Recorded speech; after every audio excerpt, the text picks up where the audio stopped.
Hello everyone. Today we are going to talk about data structures and algorithms, part of data structures using C++ course. Data structures and algorithms are two important concepts in computer science. Data structures are structures for organizing and storing data in a computer so that it can be efficiently accessed, manipulated, and used. There are several common data structures, including arrays, linked lists, stacks, queues, trees, and graphs. Each data structure has its own strengths and weaknesses. And choosing the right data structure for a specific problem depends on the requirement of the application. Algorithms are step-by-step procedures for solving problems.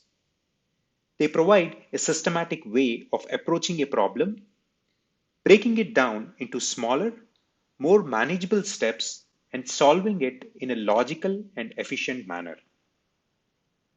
Algorithms can be used to perform various tasks, such as sorting data, searching for information, or performing mathematical operations.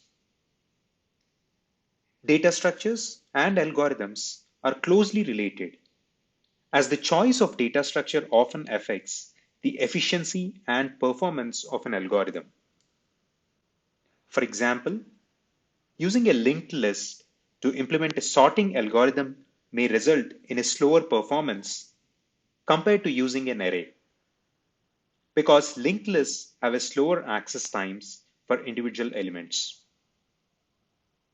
In computer science, it is important to understand both data structures and algorithms and how they interact, as this knowledge is essential for designing and analyzing the performance and efficiency of computer programs.